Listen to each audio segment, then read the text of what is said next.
c'est Block Life, mec. On vient de Kansas City, Missouri. Tout le monde disait, c'est qui le blanc? Il n'arrêtait pas de répéter qu'il n'était pas blanc, mais colombien.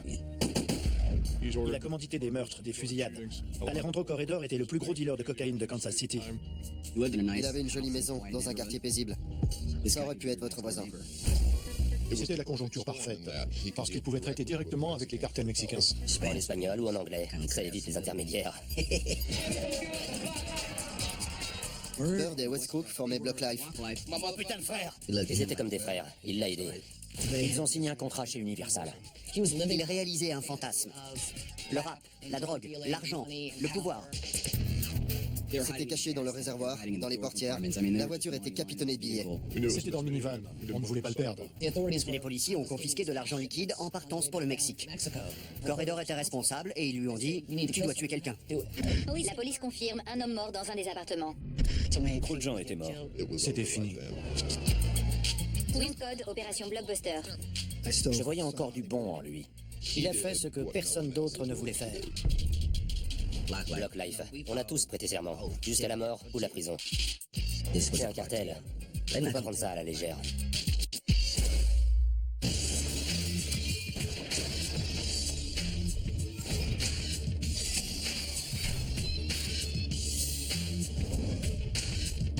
Aujourd'hui, dans Les Diables de l'Amérique, Alejandro Corredor, le caïd de Kansas City.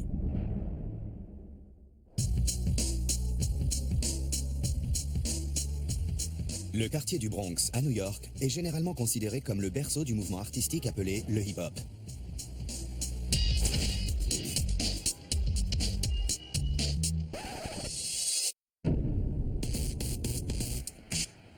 Et c'est la ville de Compton, en Californie, qui a vu naître le gangsta rap. Un homme en particulier a contribué à populariser le rap auprès du grand public, entre les deux côtes. Le champion incontesté des ventes d'albums hip-hop est un blanc originaire du Midwest américain. Avant de devenir Eminem et d'accéder à la célébrité à Détroit, Marshall Mathers vivait au Kansas. Il a passé une partie de son enfance à Kansas City, dans le Missouri. Dans le sillage de sa consécration, un nouveau rêve américain a vu le jour. Un rêve qu'un gangster de l'Amérique profonde a vécu jusqu'au bout. Les gens essayaient souvent de la lui faire à l'envers parce qu'ils le prenaient pour un blanc. Tout le monde disait, c'est qui le blanc? Il n'était pas blanc, mais colombien. Ça, c'est mon putain de frère, Loulou. T'as vu comment on se ressemble? Ses amis rappeurs le surnommaient Loulou. Pour les agents fédéraux, il a bénéficié d'une conjoncture parfaite à Kansas City. On sait désormais qu'Alejandro Corredor menait une double vie. Au bout du compte, son histoire ressemble à une chanson de gangsta rap. Accusé de trafic de drogue en bande organisée, de blanchiment d'argent et d'homicide prémédité, il a été condamné à 30 ans de réclusion criminelle.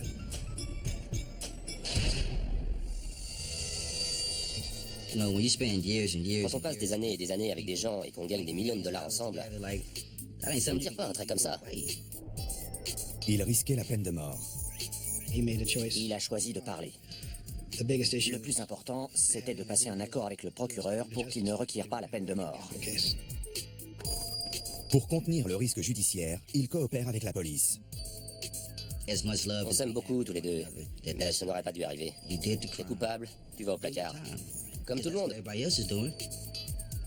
Cette histoire de cocaïne, de meurtre, de cartels mexicains et de gangsta rap dans le Midwest américain était passée plus ou moins inaperçue, jusqu'à ce que deux jeunes journalistes ambitieux tombent dessus par hasard. On cherchait à prouver que les cartels de la drogue mexicains opéraient à Kansas City.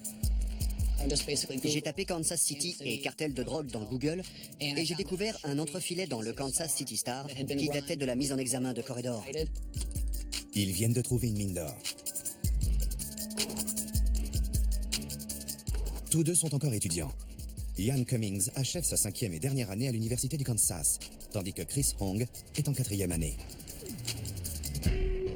On était tous les deux à fond dans les histoires policières et les séries comme sur écoute. Et tout d'un coup, avant même de trouver du boulot, on est tombé sur une affaire avec exactement le même genre de trafic que ceux qu'on voit à la télé. Et on a pris un cours de journalisme accéléré. Je commençais à utiliser Pacer, les archives judiciaires électroniques. J'ai cherché Alejandro Corredor dans le système et il y avait tout son dossier. Il est question d'un vaste trafic de cocaïne en bande organisée. D'après le procureur, Corredor est directement lié au cartel du Sinaloa.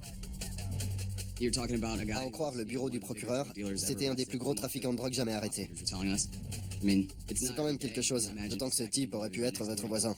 Puis il y avait le meurtre, et c'est là qu'on a compris qu'on tenait quelque chose. Chris Hong et Ian Cummings révèlent au public l'emprise du malfaiteur au cœur de l'Amérique profonde. J'en revenais pas en lisant certains trucs. J'étais un peu énervée. Cindy Harris rencontre Alejandro Corredor en 2006. Elle l'épouse quelques années plus tard et met au monde son seul enfant. Quand on regarde ça de l'extérieur et qu'on lit ce que disent les gens, on a l'impression que c'est un monstre. Mais si vous passez un moment avec lui, vous le verrez autrement. Il n'est pas comme ça. C'est dans la nature humaine. Quand on aime une personne, on ne la voit pas comme elle est vraiment. Vendre de la drogue, ce n'est pas quelque chose qu'on fait toute sa vie. Un jour ou l'autre, on se retrouve en prison, ou on se fait tuer par un type qui pense qu'on a mieux réussi que lui. Un jour ou l'autre, tout s'effondre.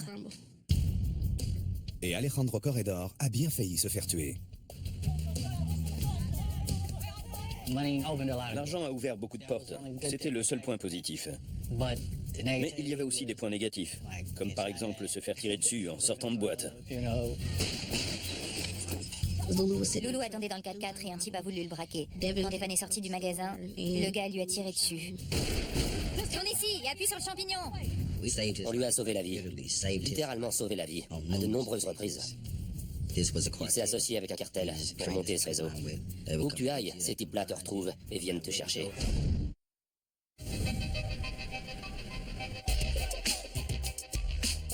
Ceux qui connaissent Loulou Corredor disent qu'au moment de son arrestation, il était sur le point de prendre un nouveau départ.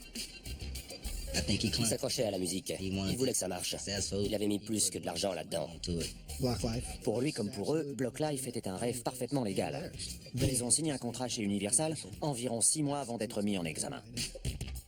Le Colombien avait un partenariat pas vraiment tacite avec Block Life, un groupe de rap de Kansas City en pleine ascension. Il était leur principal investisseur. On voulait tous en finir avec notre ancien mode de vie et emmener le groupe aussi loin que possible pour vivre comme on en avait envie. Et on y était presque arrivé. Mais ceux qui l'ont traqué pensent qu'il avait déjà trouvé sa vocation. Celle d'un caïd de la cocaïne qui écoulait sa drogue dans tout le Midwest américain. L'agent spécial King, qui faisait ce métier depuis 20 ans quand on est devenu équipier, m'a dit « Tu ne reverras jamais ça. C'est la conjoncture parfaite. » Les agents fédéraux chargés de l'affaire ont demandé à garder l'anonymat pour préserver la confidentialité des enquêtes en cours.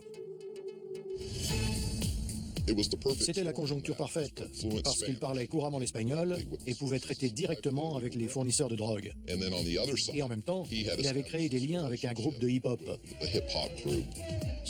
Il avait les moyens d'importer la cocaïne, mais aussi de l'écouler dans la rue.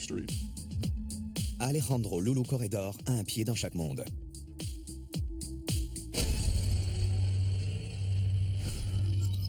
Il est né à Bogota en 1975.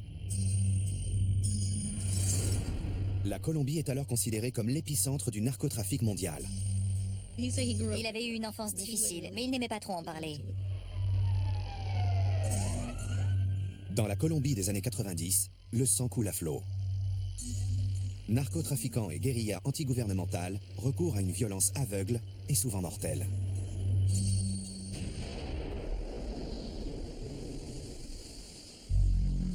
Juin 1995. 24 heures après l'arrestation du chef du cartel de Cali, une bombe explose à Medellín, au beau milieu d'un festival de musique. L'attentat fait 30 morts et plus de 200 blessés. Il disait que c'était dur là-bas. Je crois qu'il était content d'être venu ici parce qu'il pensait que ça lui permettrait de vivre plus vieux.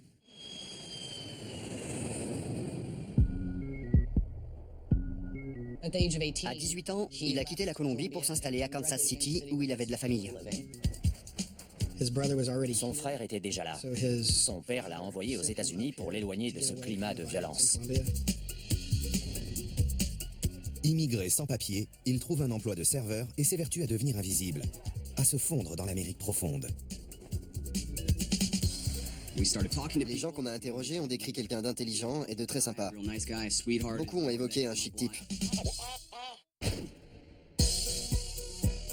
Mais à force de vivre dans la clandestinité, il commence à consommer de la drogue et se prend à rêver d'une vie meilleure.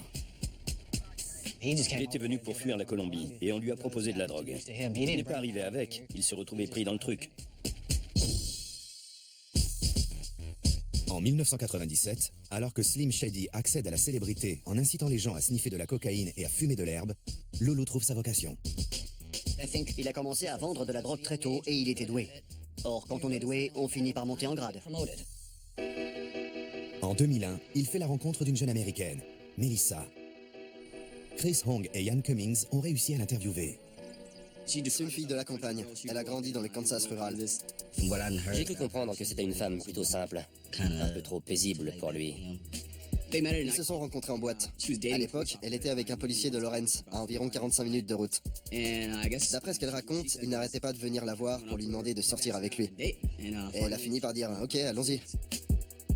Elle quitte le policier pour se mettre en couple avec un Colombien hors la loi. Elle savait qu'il prenait de la drogue et à mon avis, elle n'aurait pas été surprise d'apprendre qu'il en vendait un peu. Lorsqu'ils commencent à sortir ensemble, ils possèdent déjà un garage et plusieurs maisons en location. C'était quelqu'un de sociable. Il s'est rapidement créé un réseau à Kansas City. Ses meilleurs amis sont les chanteurs d'un groupe de rap local. C'était Bird et Westbrook, deux types qui lui avaient été présentés par une connaissance commune.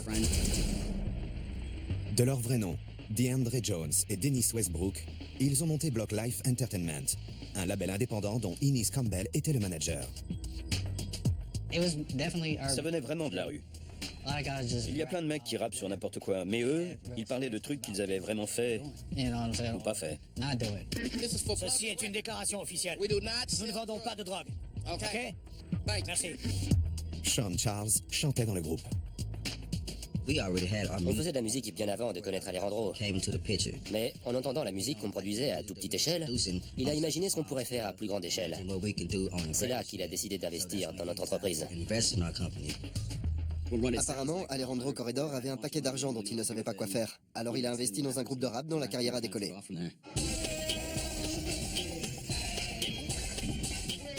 J'ai ces albums et ils ne sont pas si mauvais. Ils étaient très talentueux. Il a su repérer ce talent et il a décidé de les aider en les finançant. En 2003, Loulou fait sa demande à Melissa. Il omet simplement de lui dire qu'il mène une double vie. La jeune femme ne tarde pas à avoir des soupçons. Ils étaient allés chercher un certificat de mariage et ils devaient fournir une pièce d'identité. Corredor a sorti un passeport, mais l'employé de la mairie lui a dit « Vous devez savoir que c'est un faux ». Elle ne s'y attendait pas. Elle était très en colère. Je crois que Melissa s'est sentie gênée. Et puis, elle a commencé à se demander quel genre de type c'était et ce qu'il cachait d'autre. L'ayant épousé malgré tout, elle ne tarde pas à découvrir son secret.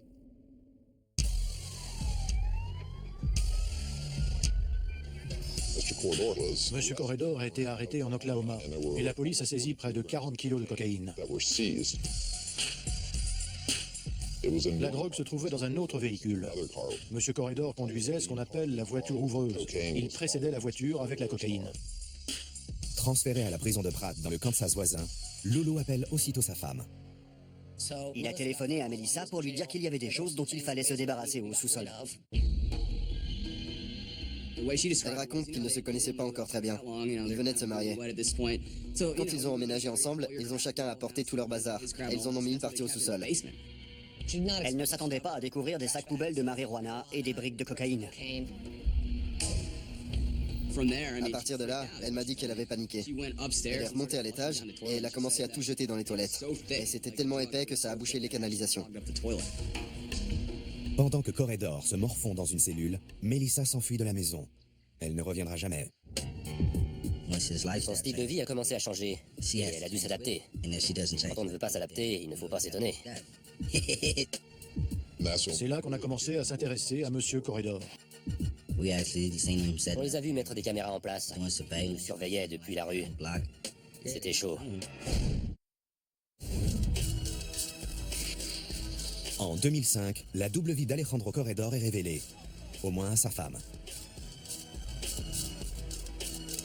Le caïd de Kansas City est arrêté en Oklahoma et accusé d'avoir pris la tête d'un convoi de transport de cocaïne. La police a interpellé une des voitures, et du coup, tout le monde s'est fait prendre. Bien qu'on n'ait pas trouvé de drogue dans le véhicule qu'il conduisait, Loulou passe 6 mois en détention. Je ne sais pas très bien comment, mais il a réussi à s'en sortir à peu près indemne. Oui, on a obtenu l'habeas corpus et il a été libéré.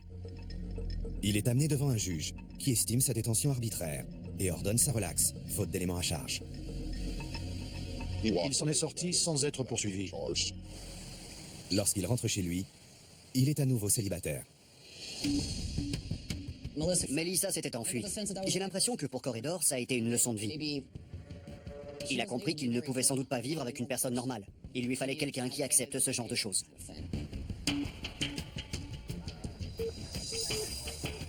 Nous avons décidé d'aller voir sur place. On s'est rendu à une adresse associée à Alejandro Corredor. On a frappé à la porte et on a posé des questions. On n'avait rien à perdre. On a le droit de poser des questions à n'importe qui. 2 hommes ouvrent la porte, DeAndre Jones et Dennis Westbrook. C'est à ce moment-là qu'on a découvert ses liens avec Block Life Entertainment.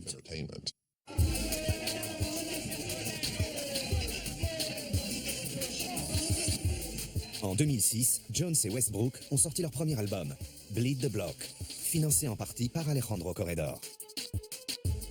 Il nous a donné de l'argent. Il nous a aidés à trouver des dates de concert. En gros, il s'occupait de tout ce qu'on n'arrivait pas à couvrir nous-mêmes. Il avait une maison sur la 95e, où on se voyait tous. Au moment de la sortie du premier album, on traînait là-bas. C'était une de ses propriétés. On a fini par faire une perquisition dans cette maison. On a trouvé des armes à feu dans presque toutes les pièces, de la marijuana, un peu de cocaïne, des pilules d'ecstasy et $12 000 en espèces. Alejandro était le propriétaire de la maison. Il m'a demandé d'aller parler aux agents sur place. Il n'y avait pas grand-chose à faire à part se présenter et dire « S'il y a des poursuites, tenez-moi au courant, on verra ce qu'on peut faire. » À ce stade, ma curiosité était éveillée. Je me demandais qui était ce type. Mais il a subitement disparu du paysage.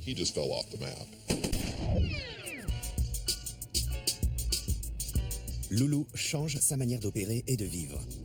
Il se fait oublier en s'installant à Fairway, une banlieue résidentielle de Kansas City, surnommée la ville des arbres. Les rues sont bordées d'ormes et de chênes majestueux. Le taux de criminalité est très bas. On y trouve surtout des familles. Je crois qu'il essayait d'avoir une vie plus calme, loin de la folie qui s'était emparée de ses affaires. Mais en tant que figure établie du narcotrafic, il est devenu une cible. À la base, mon cousin Devan et lui avaient emménagé ensemble dans la maison de Fairway. Le cousin de Cindy Harris est le bras droit du Colombien. Un type a voulu le braquer. Loulou attendait dans le 4x4 et Devan était dans un magasin de fringues. Quand il a vu ce qui se passait, Devan est sorti du magasin et le gars lui a tiré dessus. Devan était un très bon ami. Quand il s'est fait tuer, Cindy et Loulou se sont rapprochés parce que c'était son cousin et c'était son bras droit.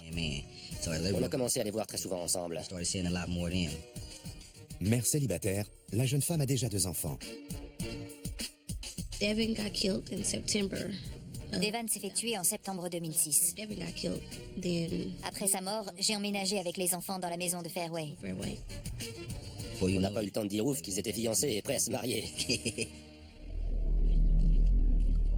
Ce que faisait Corredor ne lui posait aucun problème. Il n'a pas eu besoin d'être aussi discret qu'il l'avait été avec sa première femme. Là d'où je viens, on grandit avec ça. Ce n'était pas grave pour moi. Malgré le coup de ce monstre-ci en Oklahoma, il persiste et passe même à la vitesse supérieure. Les dealers approvisionnés par Corredor fournissaient certains des gangs les plus violents de Kansas City. Pour découvrir l'origine de la drogue, les agents fédéraux misent sur la négligence de Loulou. On a procédé à une saisie des ordures. C'est-à-dire qu'on a récupéré ses poubelles devant chez lui. Dans les poubelles saisies devant l'une de ses propriétés à Kansas City, il découvre des ordres de virement électronique vers le Mexique. En faveur d'un certain Martin Gaspar Castenado Morales. Surnommé Flaco, c'est un des lieutenants du cartel du Sinaloa.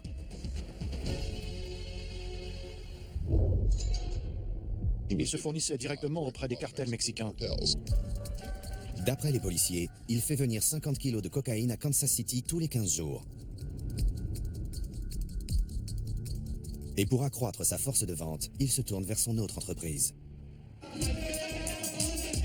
Et c'est pour ça que la police a fait la différence entre l'activité musicale et l'activité illégale de Block Life. Comme je l'ai dit aux flics, je m'occupais pas de ce qu'ils faisaient de leur journée. Ils sont tous majeurs et vaccinés. Les Mexicains lui fournissaient la cocaïne qu'il revendait à ses associés de Block Life Entertainment. Et ces derniers la transformaient en cocaïne base avant de l'écouler dans la rue. Il gagnait plus d'argent et il commençait à vivre comme un rappeur.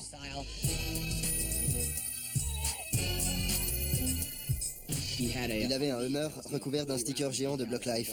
Totalement ridicule. Vous imaginez une voiture comme ça garée dans une banlieue de Kansas City? Tous les gens qu'on a interviewés nous ont parlé du gros 4x4 garé devant chez lui. Je crois qu'il réalisait un fantasme américain. Le rap, la drogue, l'argent, le pouvoir. À l'époque, Eminem fait une pause qui s'éternise. Il est temps pour Block Life d'investir la scène nationale.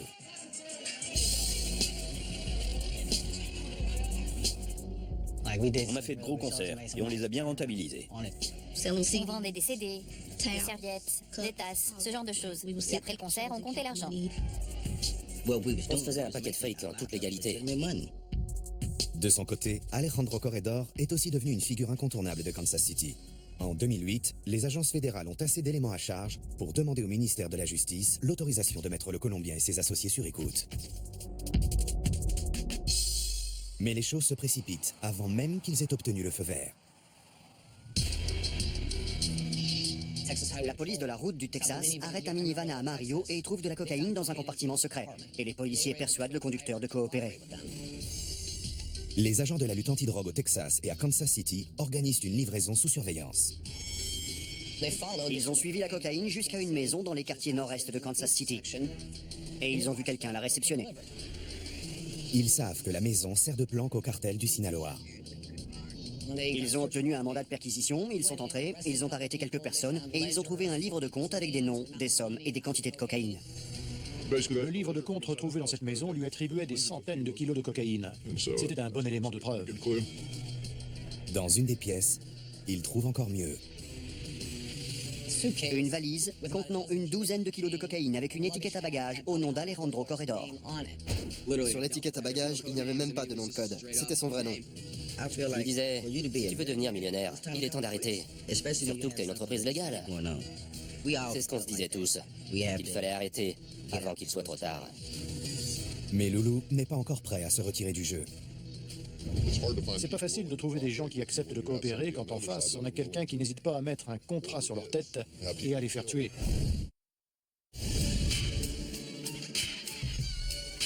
En 2007, des agents fédéraux tombent par hasard sur un des plus gros caïds du Midwest américain.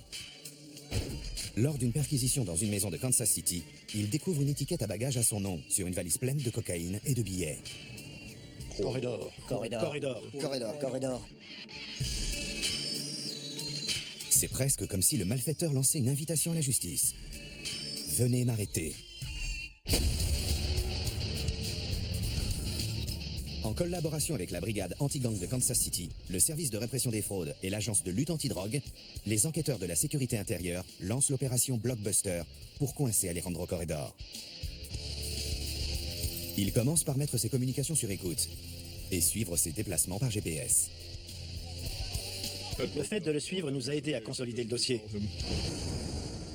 Il mesure rapidement l'ampleur de son réseau.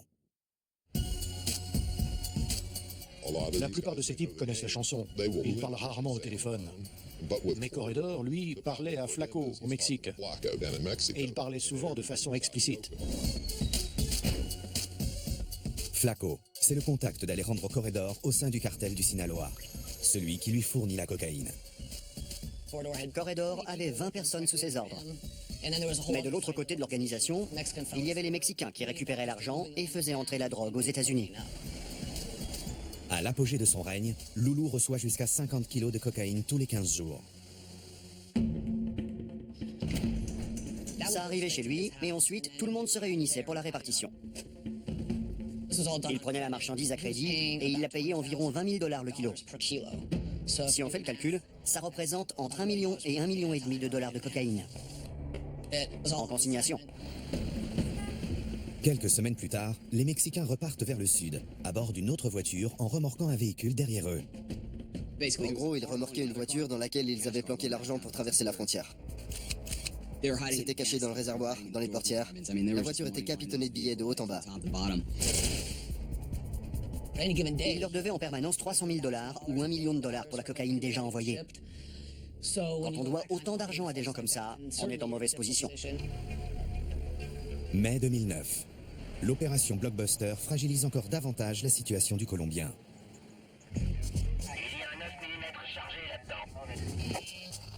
On a saisi 655 000 dollars dissimulés à l'intérieur du véhicule. Après avoir mis les écoutes en place, ils ont créé une perturbation majeure dans leurs affaires. Ils savaient qu'ils allaient en discuter, et c'est exactement ce qui s'est passé. Il a reçu un coup de fil de Flaco, du cartel du Sinaloa, qui lui a dit qu'il s'était fait voler une grosse quantité de marijuana de qualité supérieure. Il voulait savoir qui avait fait ça. Corredor avait pas mal de contacts dans la rue et il a promis de se renseigner. Le Colombien découvre qu'un certain Steven James vend justement une marijuana de la même variété. Corredor a donc dit à Flaco, j'ai trouvé quelqu'un, c'est un type que je connais. Qu'est-ce que je dois faire? On lui a demandé de récupérer la drogue ou de la faire payer. Steven James, c'était mon cousin. En gros, Alejandro voulait que je m'occupe de ça à sa place. Et comme c'était mon cousin, il a juste donné un avertissement. Apparemment, Steven James ne voulait pas coopérer. Flaco a dit qu'il fallait le tuer. Et c'est ce qu'ils ont fait. La police confirme avoir reçu un coup de fil signalant la présence d'un homme mort dans un des appartements. Il aurait été abattu. C'est Loulou lui-même qui s'est trahi au téléphone. Corredor a fait son rapport à Flaco en lui disant « c'est fait ». Très excité, Flaco lui a demandé s'il s'en était chargé lui-même. Il a répondu « non, c'est un de mes potes qui l'a fait ». Quand vous faites des affaires avec eux, que vous connaissez leur nom et qu'ils connaissent le vôtre, que vous leur prenez 50 kilos de cocaïne à crédit, s'ils vous disent de tuer quelqu'un, vous obéissez. Si vous n'êtes pas avec eux, vous êtes contre eux. Flaco revient à la charge un mois plus tard. Il y a eu une conversation entre Flaco et Corredor qui était plus ou moins codée. Ils en avaient compris qu'ils avaient tiré sur quelqu'un. Cette fois, il n'y a pas eu d'avertissement. Les deux hommes ne donnent pas de nom ni de raison. Ils précisent juste que la victime a été abattue alors qu'elle sortait ses poubelles. Il a dit « t'as fait comment ?» Il a pris 3 bastos dans le bide. J'ai compris qu'on avait un nouveau meurtre. On ne l'avait pas vu venir. Les enquêteurs appellent la police criminelle de Kansas City pour lui décrire les faits. Le sergent m'a dit « oui, on a un hispanique qui sortait ses poubelles et qui s'est fait tirer dessus par 2 types noirs. » L'homme, un certain Luján Salgado, a survécu à ses blessures. En l'interrogeant, la police s'est aperçue qu'il n'avait pas de papier et que par le passé, il avait déjà été expulsé et poursuivi pour vente d'héroïne. Salgado est reconduit à la frontière et l'affaire est classée sans suite. Mais le scénario semble devoir se répéter.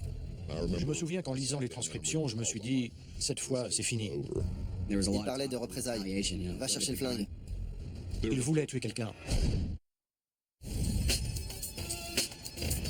Avril 2008, Block Life, le groupe vedette de Kansas City, sort son deuxième album, Gorillaz and Birds.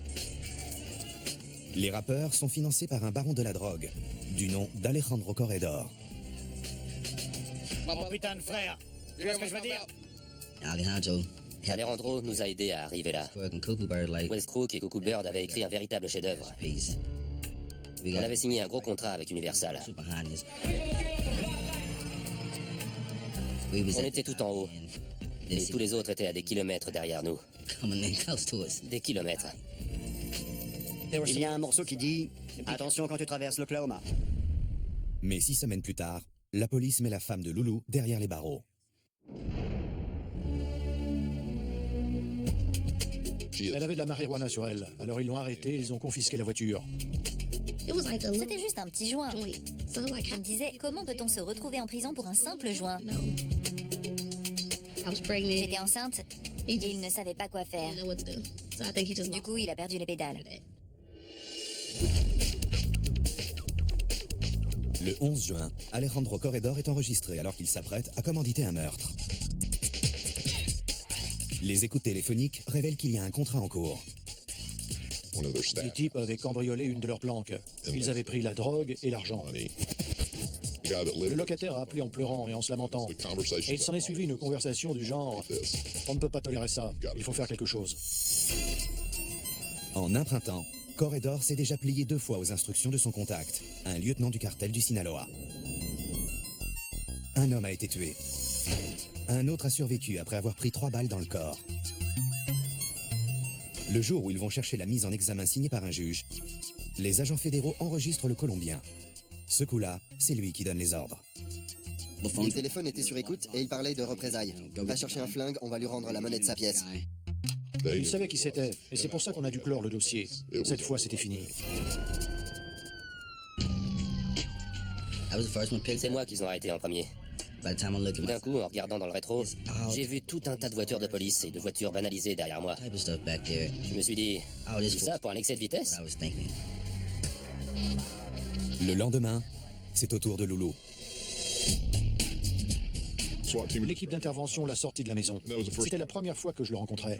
S'il n'y avait pas eu les écoutes et sa réputation, j'aurais dit qu'il était doux comme un agneau. Alejandro Corredor est accusé de trafic de drogue en bande organisée. Pour le procureur, il est à la tête d'un des plus gros réseaux de distribution de cocaïne et de marijuana de tout le Midwest américain. On a inculpé 30 personnes. Block Life tombe en même temps que le caïd de Kansas City. Ils ont arrêté DeAndre Jones, qui était un de ses proches, et Dennis Westbrook, qui faisait partie du même groupe. Bird est condamné à 30 ans de réclusion criminelle. Westbrook écope de 20 ans. Avec la collaboration de leurs plus grands fans, la police a pu démanteler ce qu'elle appelle la branche illégale de Block Life. Il a beaucoup aidé la justice. Il a fait preuve d'une honnêteté douloureuse, presque brutale. Il aurait pu se taire et dire « je ne sais rien ». Ça se serait arrêté là. Nous, les membres de Block Life, on a prêté serment. Et on doit s'y tenir jusqu'à la mort ou jusqu'à la prison. On n'y annonce pas dès que les choses se corsent. Non, on est censé continuer. La loyauté avant tout, quels que soient les obstacles. Sean Charles a été condamné à 18 mois de réclusion après avoir plaidé coupable de blanchiment d'argent. Quant à Cindy Corredor, également mise en examen pour blanchiment d'argent, elle a été libérée avant le procès de son mari. Je suis convaincu qu'il a fait tout ça pour alléger la peine de Cindy, qui était enceinte. C'est tout à son honneur. Grâce à sa coopération, les autorités font tomber presque tous ceux qui travaillent sous ses ordres. Aux yeux du procureur, Loulou est au sommet de la pyramide. Flacco n'est jamais sorti du Mexique, et il est extrêmement difficile de faire extrader quelqu'un du Mexique. Lorsqu'Alejandro Corredor passe en jugement, Flacco est déjà hors d'atteinte. Un jour, je me suis installé devant mon ordinateur et j'ai fait une recherche approfondie sur ce type. À la 5e ou 6e page, je suis tombé sur un article en espagnol dans un journal de Ciudad Juárez.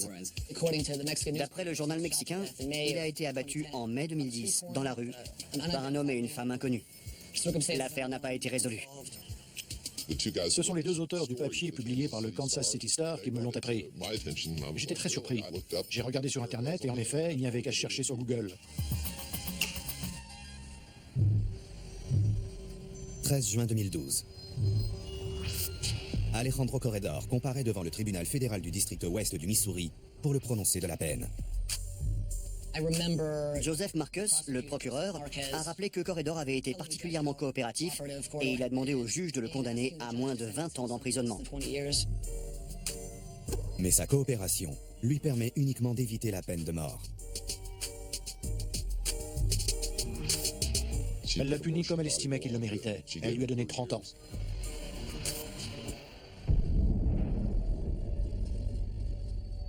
« 30 ans, ce n'est pas si cher payé quand on pense à ce qu'il a fait. » Le jour du jugement, il rencontre sa fille pour la première fois. Quand Alejandra est née, il était en prison et Cindy venait d'être libérée. Il ne l'avait vue que par écran interposé.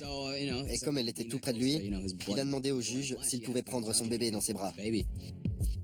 Je savais que ce ne serait pas accordé. Je pense que sa requête et les arguments de son avocat l'ont irrité.